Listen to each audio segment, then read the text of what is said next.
Welcome back to SmartLink Basics, your go-to source for mastering Excel functions and boosting your productivity. In today's tutorial, we'll explore the Excel TEXTSPLIT function. This powerful function allows you to split text strings into separate columns or rows based on a specified delimiter. Let's jump right in. First, let's understand the syntax of the TEXTSPLIT function. The text argument is the text string to split. The col_delimiter is the delimiter used to split the text into columns. The row_delimiter is optional and used to split the text into rows. The ignore_empty argument is optional and specifies whether to ignore empty cells. The pad_width argument is optional and specifies the value to use for padding. Open your Excel workbook and select the sheet where you want to use the TEXTSPLIT function.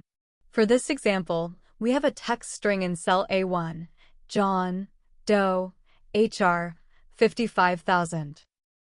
Choose the cell where you want the split result to appear. We'll use cell B1. Enter the TEXTSPLIT formula displayed on the screen.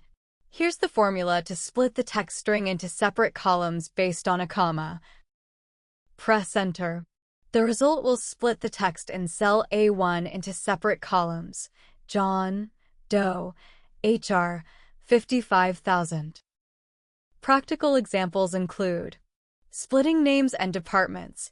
Use the formula displayed to split a string like John Doe HR into separate columns. Handling empty cells. Use the formula displayed to split a string like John Doe HR and ignore empty cells. And that's it. You now know how to use the TEXTSPLIT function in Excel to efficiently split text strings into separate columns or rows. We hope this tutorial helps you master Excel. Please subscribe to our YouTube channel, SmartLink Basics, for more tutorials and tips.